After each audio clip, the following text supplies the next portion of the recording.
Om Sahana Vavatu Sahanau Bhunaktu Sahaviryam Karavavahai Tejasvinavadhitamastu ma vidvishavahai.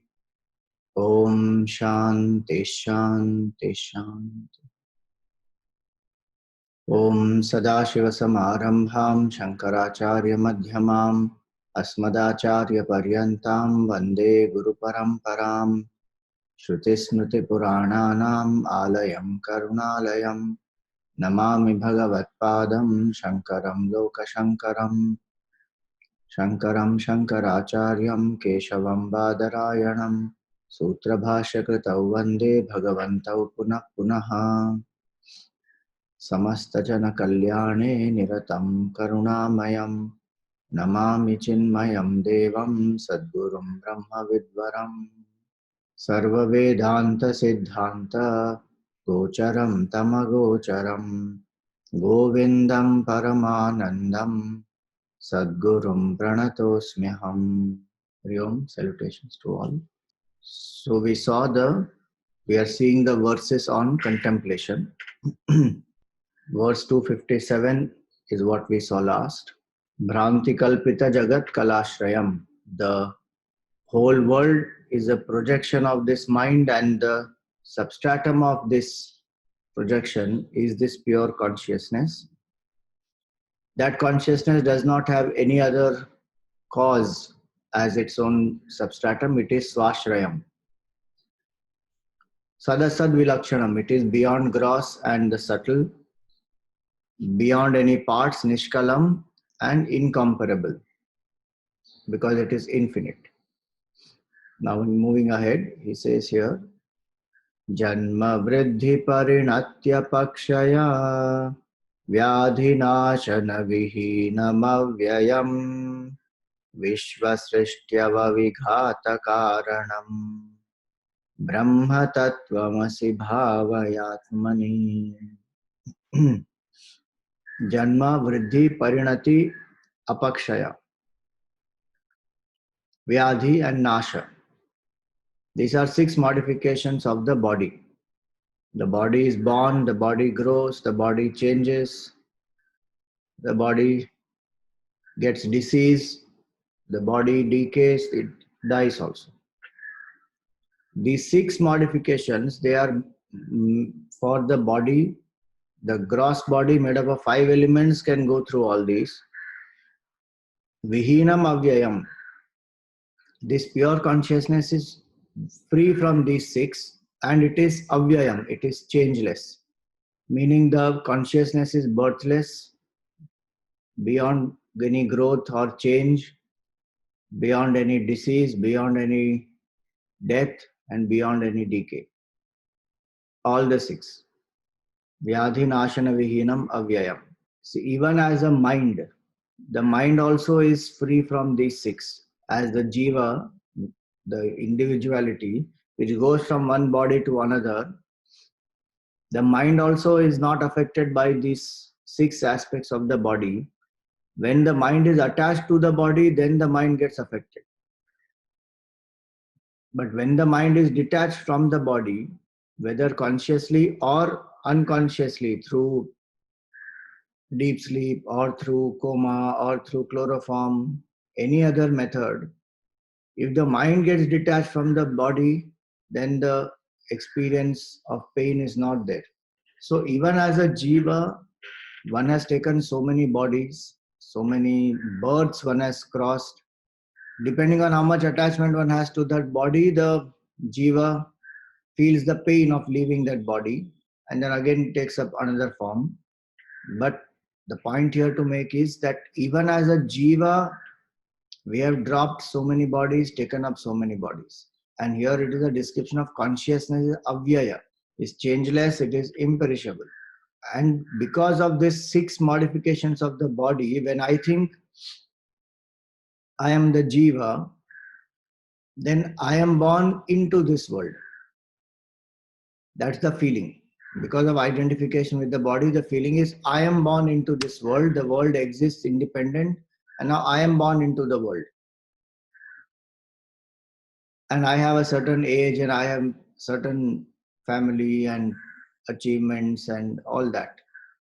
So when we identify with the body, then the feeling is I am born into the world. But here the third line says Vishwa Srishti Ava Vighata Karanam. Srishti is creation, Ava means to protect, Avati to protect, and Vighata is to destroy.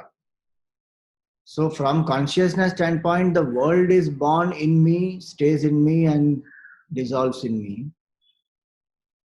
Versus the body standpoint is I am born into the world, I am staying in the world and I exit the world. This is actually the paradigm shift from body to consciousness. That I am that pure consciousness in which the whole universe is born, not just this body. Entire dream world is born in the dreamer's mind, it stays in the dreamer's mind, goes back into the dreamer's mind. But if the dreamer identifies with one character, then it will appear that the dream character is born in the dream world, is staying in the dream world and dies in the dream world. So that's a question of identification. All the characters in the movie, they all are born, they all are projected, they all are seen on the screen. The screen is the substratum on which the whole movie is projected, it stays, it ends. But when we get identified with only one character in that movie, then we forget the screen. And the character appears very real to us. And we go through all the emotions of that character. The fact is, it is only a play of light and projection of the light, and then the screen is a substratum. In the same way, here it is. Vishwa Srishti Avavighata Karanam. One is that Brahman in which the whole universe is born, it stays, it goes back. And that also is said, it is born, it stays, it goes back, not because Brahman is Brahman is creating it. It's what was said earlier, Bhranti Kalpita. It is not that rope is actually the cause of the snake's birth, sustenance and dissolution. It is not, that is a Bhranti. If I see the snake, then yes, what is the cause? Rope, from where it came. If I am seeing the world now, then the cause of the world is Brahman. From Brahman it came, in Brahman it stays, in Brahman it goes back. That is from world standpoint, because we want to know the cause. From Brahman standpoint, it is not the cause at all. So Vishwa Srishti Avavighata Karanam Brahma Tattvamasi Bhavayatmani. Moving ahead.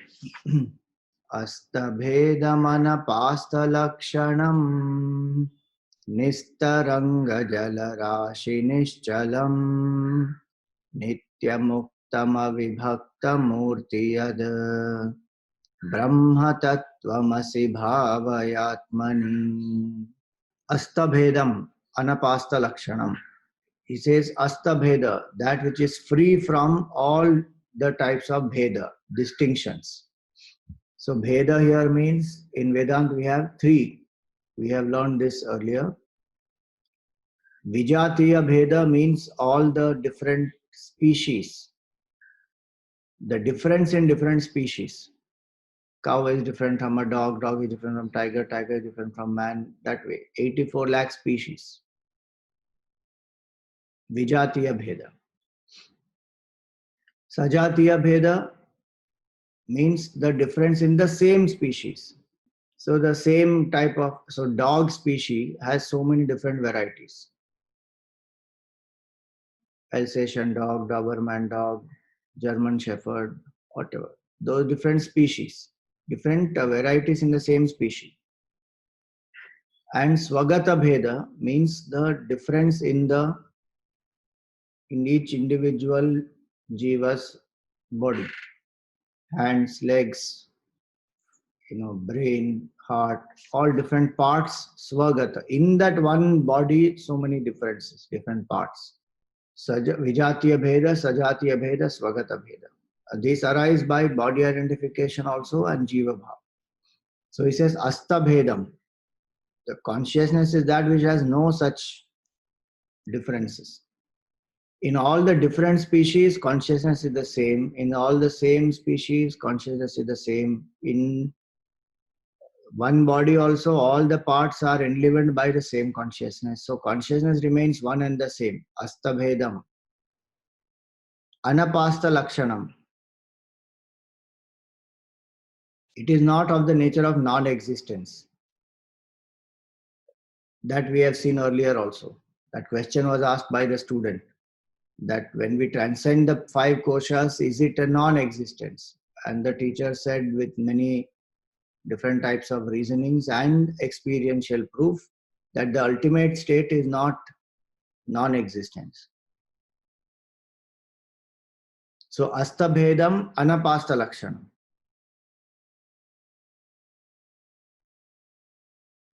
Apasta lakshanam is non-existence. Anapasta lakshanam, not of the nature of non-existence. Nistaranga jalarashi nischalam is like a ocean without waves, means calm. Peace, absolute peace, not even peace of mind, peace of self. Example there has a limitation because ocean without waves is a calm ocean, but as the winds come, waves also may arise or ripples may be there or wavelets may be there. And the currents in the ocean also can create the waves. That's the example limitation. Here it is not like that. It is absolute truth, absolute peace. So peace of mind can be compared to this, the ocean. Because it is quiet for some time, then again waves start. Same way the mind also is quiet for some time in meditation or at other times. And then again it starts getting disturbed or it has other vikaras that come. So we have to understand this not as peace of mind, but we have to understand this as a peace of self. That absolute self, because we are talking about the self. Nistaranga jala rashi nishchalam. Waves go up and down.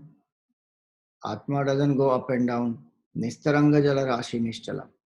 So when one contemplates on these verses, these analogies, is to shift our identification that at the moment the mind goes through ups and downs, waves, pairs of opposites. Gurudev used to give that example of the boat. A boat which is in the ocean, and especially if that boat doesn't have a boatman, with the waves it goes up and down, up and down. And if the proper boatman is not there to steer it, it will not even reach the banks. Sorry, the shores. That's the example given in the Gita. Vayor navam ivam bhasi. Second chapter of the Gita, Sthita Prajna Lakshan, it comes.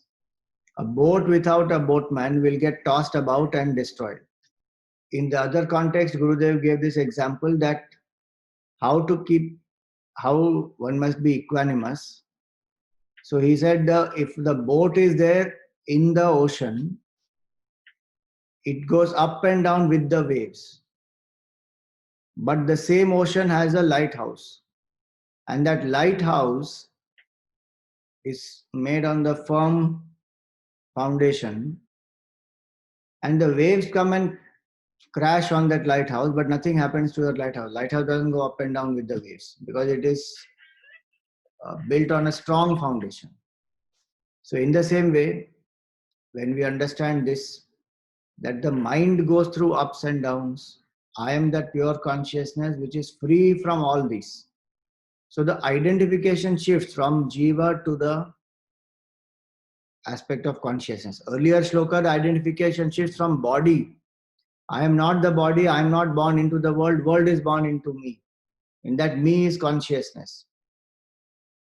In this, it is the mind, the shifting of the mind happens here. So shifting from the mind, that the 6 types of Bhedas at the body level are not there. Even at the mind level, no Bheda. And it is not a nature of non-existence. And it is calm, absolute peace. In the Mandukya Upanishad, it is said, Shantam, Shivam, Advaitam, Chaturtham Manyante. It is most peaceful. Shantam. Shivam, auspicious. Advaitam, non-dual. And Turiya, fourth state of consciousness. Chaturtham means Turiya, fourth state of consciousness. So that is the description of pure consciousness as free from all modifications. Nistaranga Jalarashi Nishchalam. Another point about this Jalarashi is they could have said a lake. But why say Nistaranga Jalarashi? Means the ocean free from wave. Because ocean is infinite. A lake has boundaries, is limited. Ocean is infinite. So Nistaranga Jalarashi Nishchalam. Nitya Muktam. It is ever free. It is never bound. Consciousness can never be bound. What is the bondage is only identification with the mind. So it appears as the consciousness is bound, like that reflection of the sun in that pots of water. The sun can never be bound. The sun, if it is reflecting in the pots of water, it appears that it has become that reflection and is bound by the quality of the pot and the water inside it. But actually the bondage is an appearance only. The sun is ever free. Same way identified with this one body, mind, intellect, it appears that consciousness has become limited, has become bound, and now that one has to become free. So bondage, as we have seen earlier, bondage is also in the buddhi and freedom is also from the buddhi. The notion of bondage is there in the intellect. So the notion of freedom also will come through right knowledge in the intellect. That knowledge will destroy the notion of ignorance. Atma was before also free, after also it is free. During also it is free. Like the sound is another example. Silence is always present. Sound rises and it appears silence went away. Sound goes back. It becomes quiet again. So even when the sound was there, silence was a substratum for that sound. All the time the sound, silence is remaining all the time. In the same way, Atma is there and it is free at all times. Nitya Muktam. But then why are we struggling for freedom? Because our identification is not with the Atma. So who becomes free? That's the question is to ask. If Atma is already free, it cannot become free. Jiva, who is a finite individual, can the Jiva become infinite? Jiva cannot become infinite. Jiva bhav is bond, the person feeling the bondage. Will that finite entity become that infinite entity? No. The finite cannot become the infinite. The infinite is anyway never bound. So then who is bound and who is getting free here? You know what was said earlier? Bhranti kalpita jagat. So it is Bhranti kalpita. By imagination I am bound. So in that imagination I will become free. Atma is never bound. Atma has never become free. Nothing can bind Atma actually. There is only one Atma, one pure consciousness. What will bind that Atma? So does it mean we become slack in our sadhana? No. Again, this is meant for the adhikari who has that much of vairagya.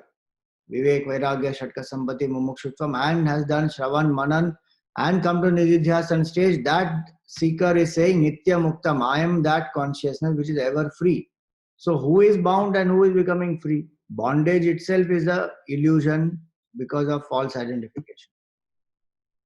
And the freedom is actually dropping the false identification. The finite is not becoming the infinite. The finite is an appearance of the infinite already. That appearance, that vivarta, that limitation one has to drop.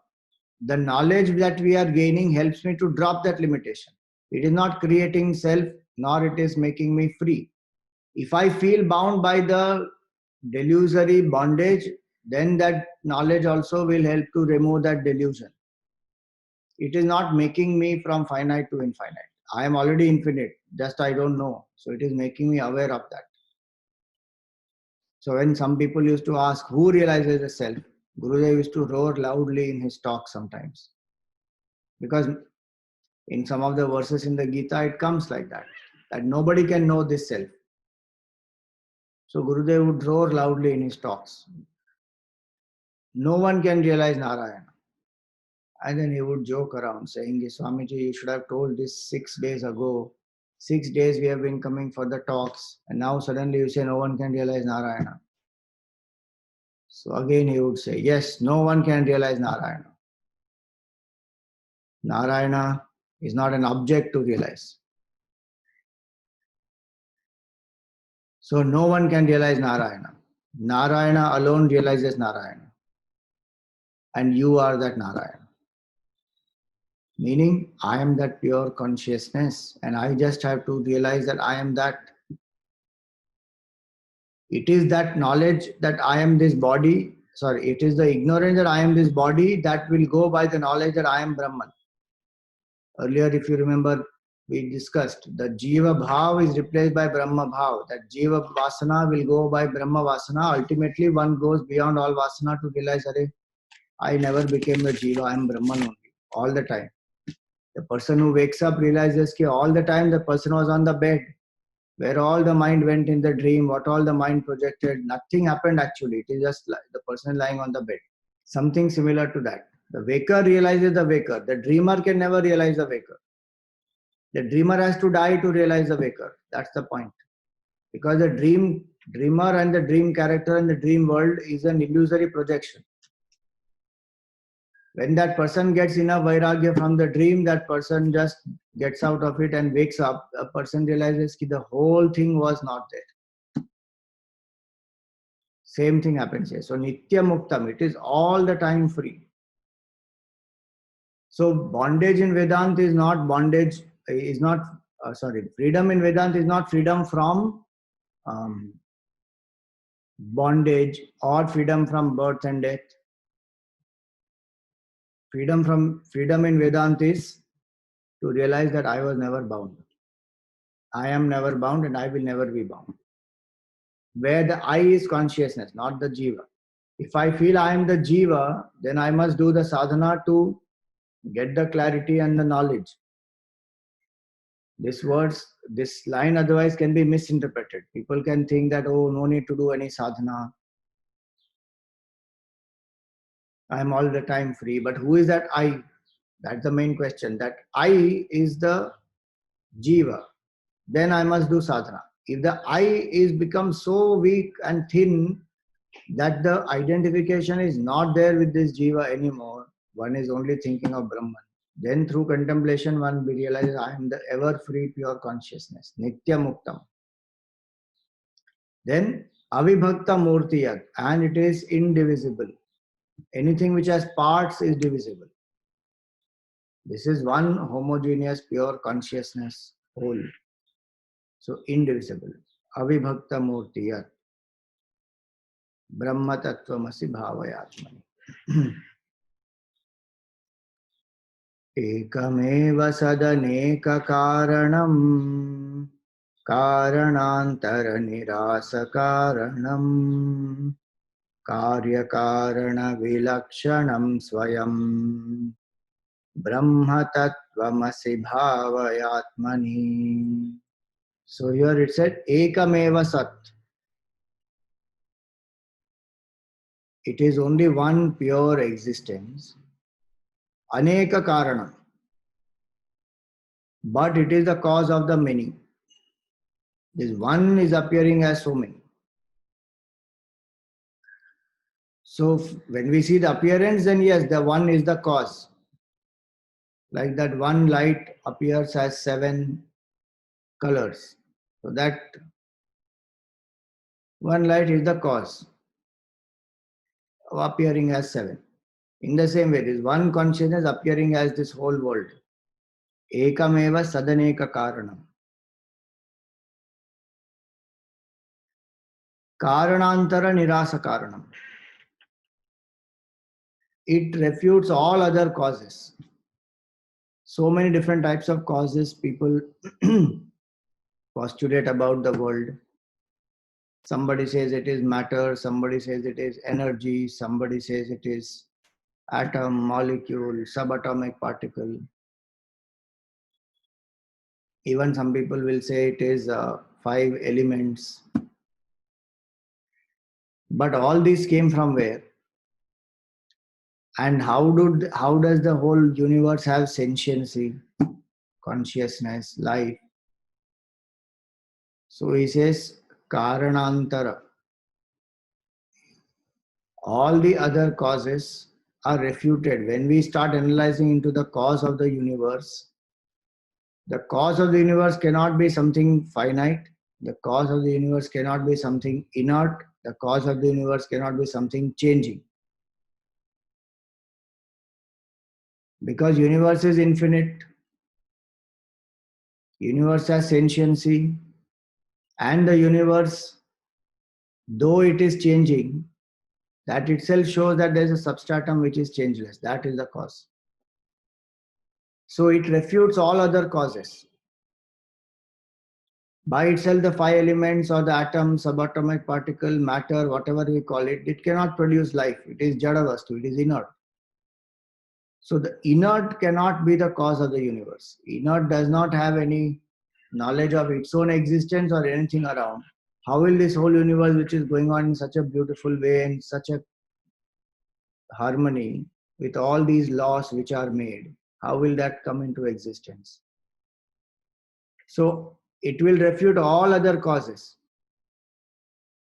And it is the only cause, pure consciousness, and it is not producing the world, it is appearing as the world. Karanantara. Nirasa Karanam. And what is the cause of that consciousness? It is causeless. Like how children ask now, who created the world? So we say God. Then they'll say, who created God? Self-existent. No cause for God. Because ultimate cause has to be self-existent.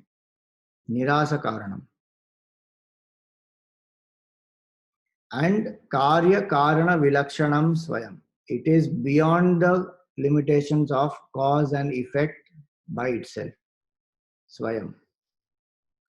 Meaning, as long as I see the world as the effect, then Brahman is the cause. But by itself, Brahman is neither cause of the world nor an effect of any other cause.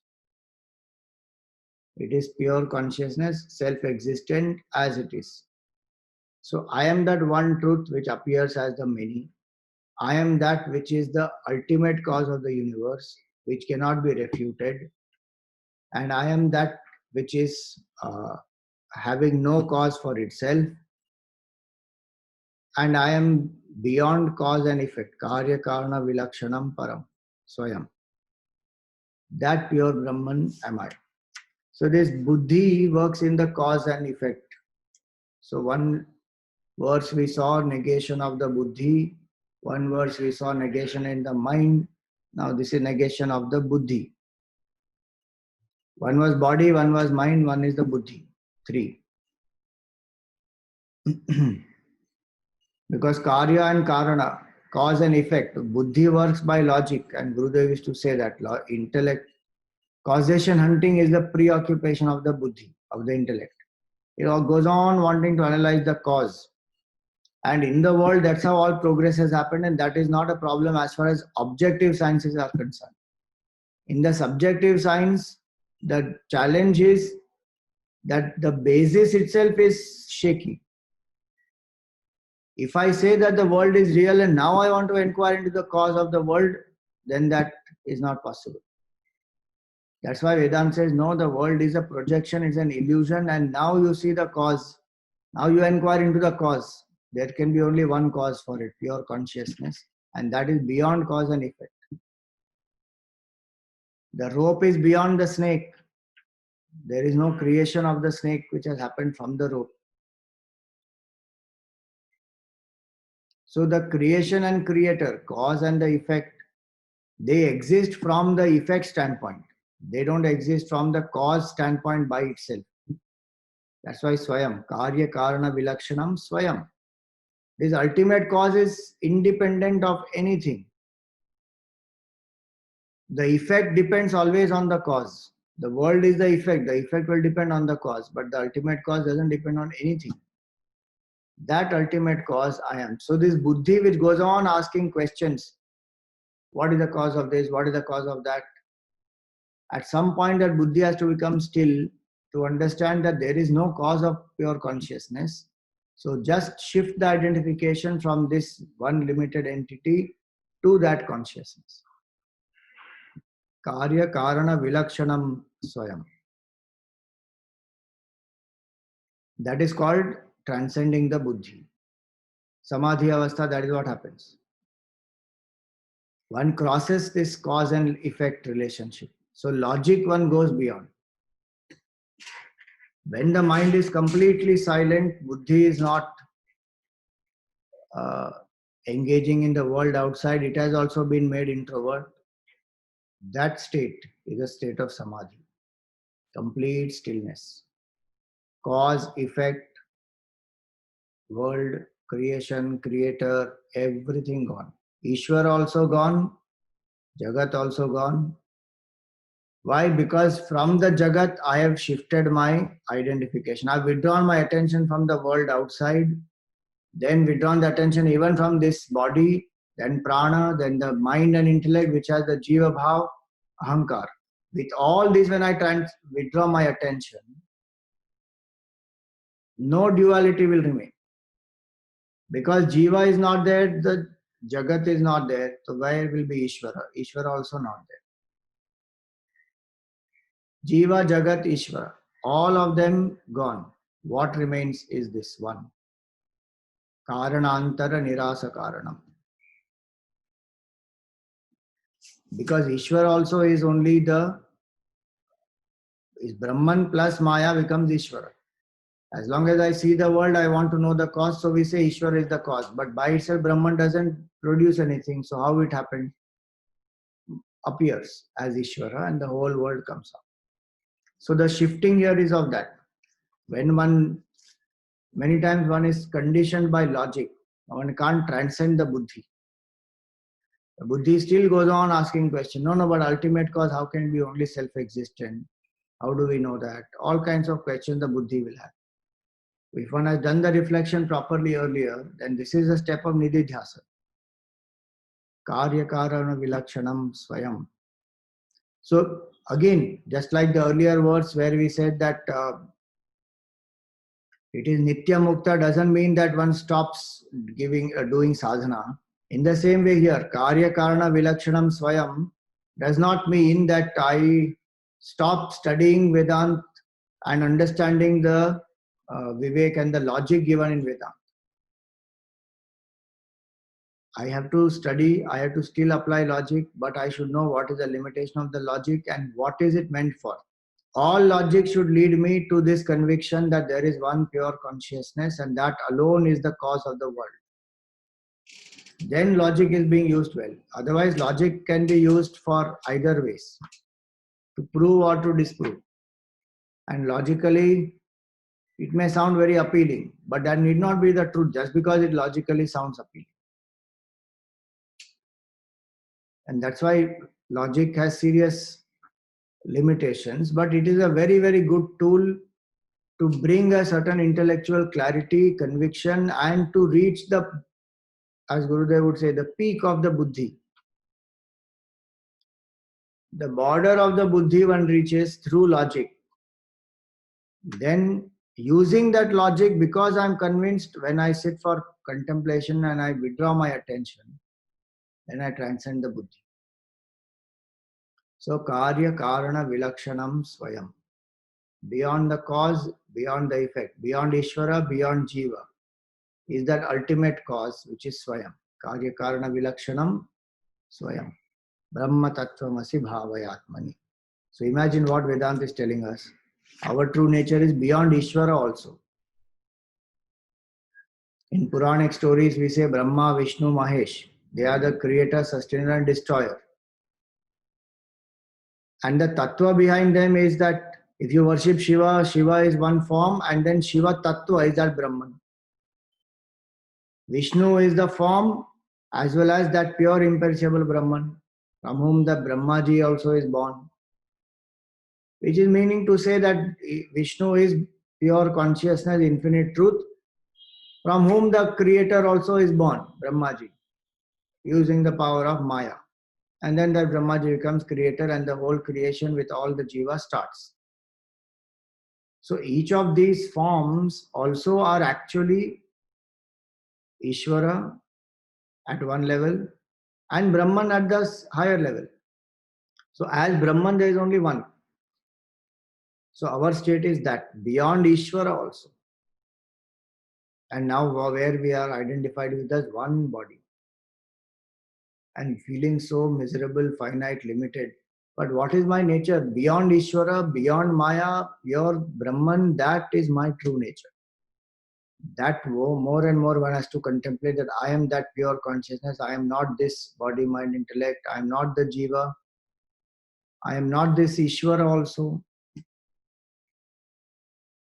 Who wants to be Ishvara? The desire is to be Ishvara only. A jiva wants to be Ishvara, controller. Creator, controller, destroyer. Jiva wants to be that.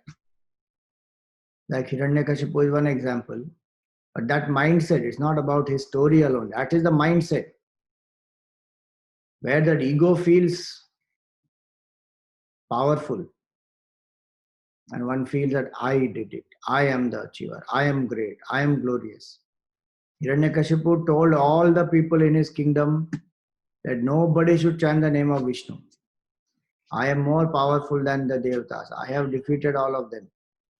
So you have to only say Hiranyaya Namaha, Hiranyaya Namaha. You have to only chant my name. So that example is depicting this nature of the ego. That ego wants to control, ego wants to create, ego wants to destroy things which are not conducive to it.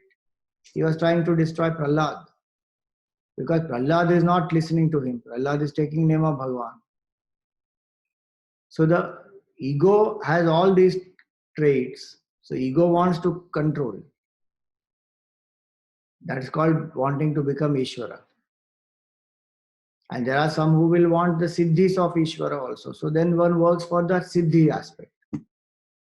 But from Vedanta standpoint, the state of Brahman is beyond Ishvara, Karana, beyond the world, Karya, Karya Karana Vilakshana, Swayam, a pure consciousness is by itself self-existent. That Brahman I am. Astabhedamana pasta lakshana, sorry, the next one. Nirvikalpakamanalpamaksharam yaksharaksara vilakshanam param nityamavyaya sukham niranjanam brahma tattvamasi bhavayatmani. Nirvikalpakam, beyond thought modifications. Nirvikalpakam, analpamaksharam, which is infinite. Alpa means small, analpa means not small, infinite. So which has no thought modifications, vikalpa, nirvikalpa. Analpa, it is not finite, it is infinite. Aksharam, it is imperishable. Yat ksharat, yat kshara akshara vilakshanam param. It is that which is free from kshara and akshara both. Kshara is the world of plurality. And akshara here is what? Maya. Why is Maya called akshar? Because individual bodies, individual jivas perish, but Maya continues as long as the creation is there. So from individual body standpoint, Maya is imperishable. Kshara and akshara. And vilakshanam. What is the truth? Truth is beyond the kshara and akshara, beyond the gross bodies and beyond Maya. Yat kshara akshara vilakshanam. And param, it is supreme. Nityam avyaya sukham niranjanam. It is constantly nityam avyayam. It is constant, changeless, pure consciousness. and Nitya Sukha. Nityam Avyayam, Nityam Sukham, Nityam Niranjanam. One can connect that word Nitya to each. Nityam, or one can just say independent also. Nityam means eternal. Avyayam means changeless. Sukham means bliss. And Niranjanam, free from any impurities. That Brahman I am. So here it is taken together. Nityam Avyaya Sukham. It is imperishable, unchanging, unalloyed bliss. Nityam Avyaya Sukham. And Niranjanam. It is free from impurities of the vasanas, of tamoguna, of ignorance. So now what does this verse mean? Nirvikalpakam analpam aksharam. We get persecuted by our own thoughts. The thoughts are the thought persecution is the greatest persecution in the world. Nobody has to persecute us from outside. Our own thoughts will persecute us. Here what is said, nirvikalpakam. Consciousness is that which is beyond any thought. And I am that consciousness, enlivener of thoughts. That because of which the thought even exists, without which thoughts will not even exist. I have forgotten that. Now I am getting persecuted by my own thoughts. The more I contemplate nirvikalpakam, that my nature is nirvikalpa, no thought modification. I am beyond thought already as a consciousness. See, we try to become thoughtless. Now remaining in the mind as a jiva, if I try to become thoughtless, it can be a state of mind that thoughts become less, thoughts come back more and more. But I am still that jiva. The source of all the thoughts is the thinker. The thinker is the jiva. Now that jiva with great efforts quietens the thoughts for some time. Again the thoughts will rise. Why? Because the vasana pressure is there, the jiva bhava is very strong. What does this say here? Instead of trying to do that, one has to realize that my nature is beyond thought already.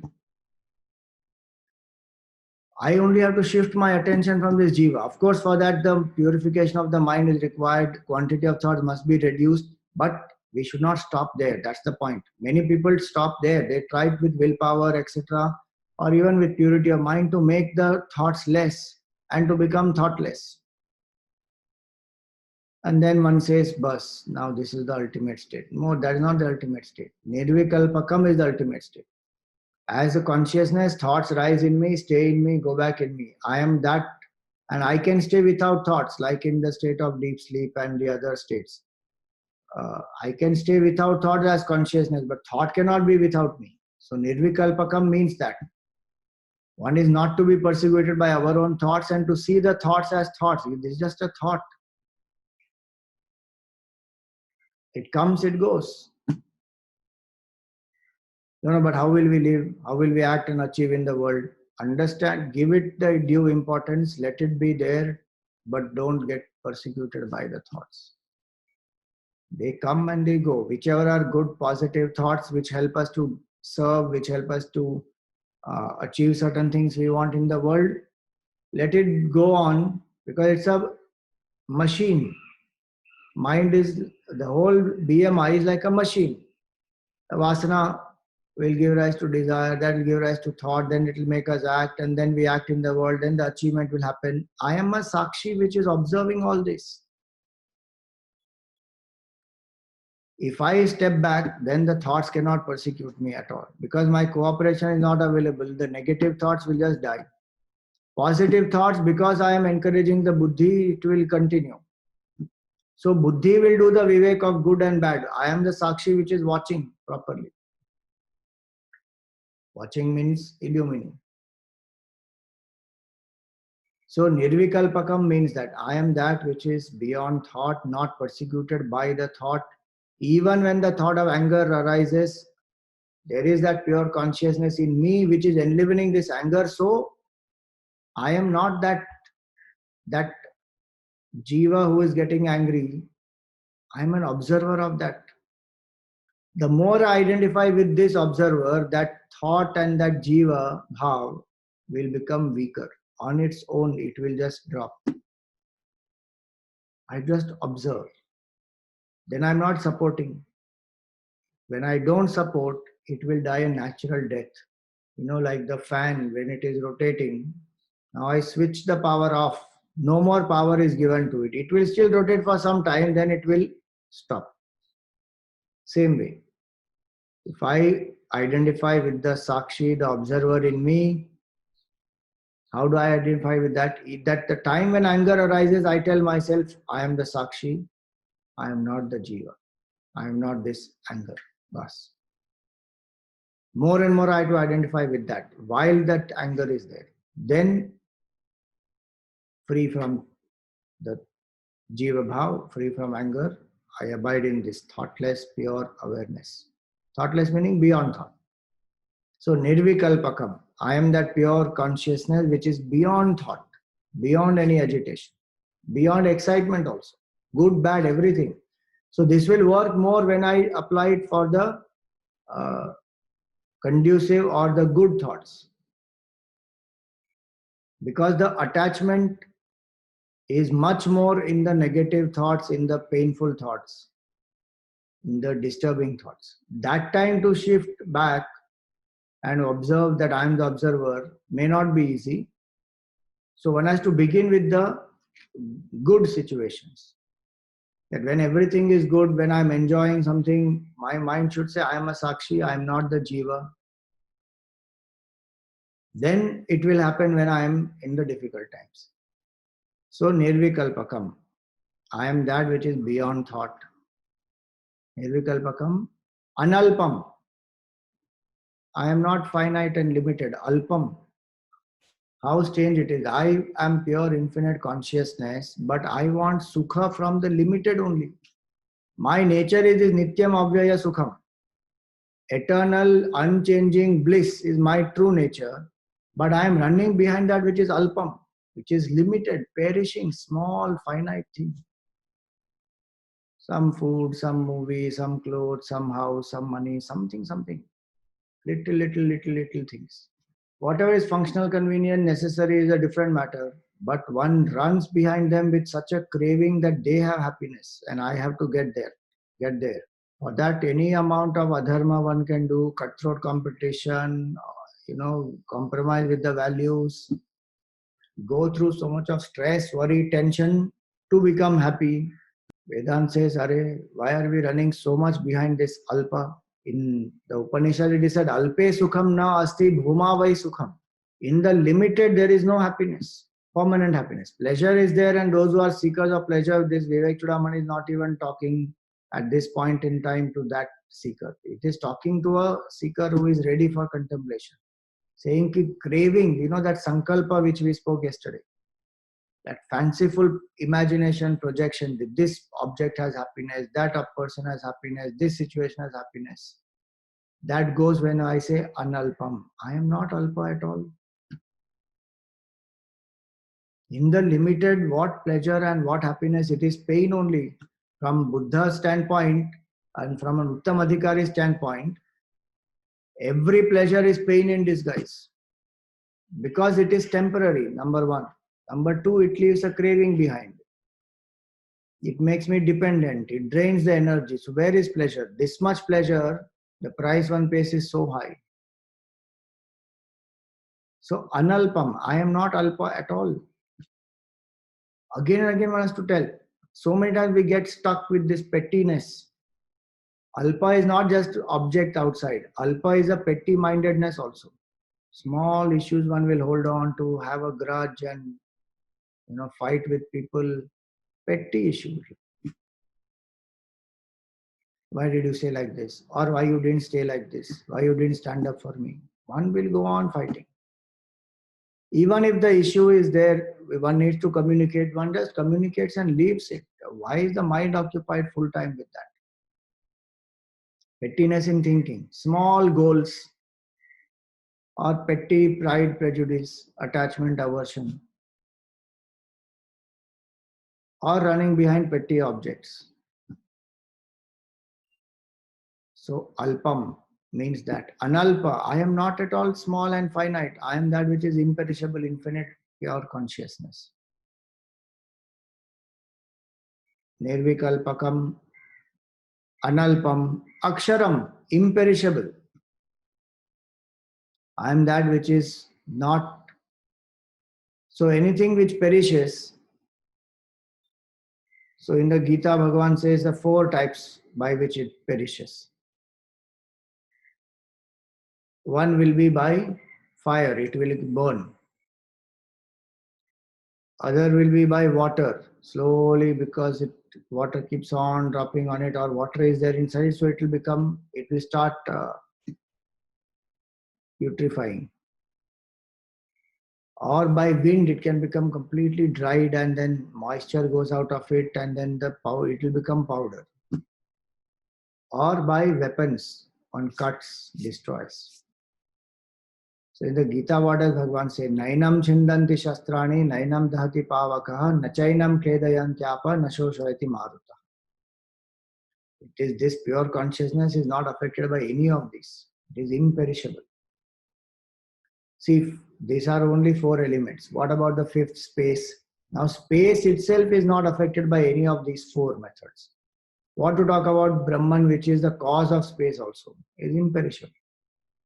Meaning, all the fear that we have about this body being destroyed, death, all that can go when I say I am Aksharam, I am imperishable. As consciousness, I am imperishable. The fear of pain which is there makes us cling to this body, to the objects, to the people. Why? Because I am clinging on to that which is perishable. It will cause pain. But when I drop that attachment to the perishable and I say I am imperishable, pure consciousness, then that one is freed from that. No fear of death, no pain. Even if pain is there, one is a sakshi. If one has done that abhyas, one will watch, this is a pain in the body, mind, intellect, this is not me. So nirvikalpakam, analpam, aksharam, yad ksharat kshara vilakshanam param. It is beyond the perishable. Kshara, akshara, vilakshanam. Whatever is perishable, that, and akshara, meaning the cause of that maya. Maya is relatively more longer than the objects it creates. So Maya is the cause, the world and the perishable objects, etc. is the effect. This Brahman is beyond both. Yat kshara, akshara, vilakshanam. What does that mean? Perishable things cause me pain, and the strange part is I still get stuck to perishable things. So yat kshara, vilakshanam. That which is beyond, different from the perishable. So whatever is perishable, I detach from that. Thoughts are also perishable, emotions also perishable, desires also perishable, apart from the objects and external things. So all that which is perishable, detach from that. And what is the cause of all these? Is the Maya. So I am not even bound by Maya. So many times we say Maya binds us, Maya is powerful, Maya comes in so many ways. But the more I think about Brahman, that is how I get out of this bondage of Maya. So Yat Kshara, Akshara, Vilakshanam. From Vedanta standpoint, we say this, that this is beyond Akshara, which is beyond Maya. So seek refuge of Brahman. In Bhakti standpoint, it said, seek refuge of Ishvara. Because the control of Ishvara is this Maya. Control of Maya is Ishvara. So Tameva Sharanam Gacha. Seek the refuge of Ishvara. Then this Maya will not affect you.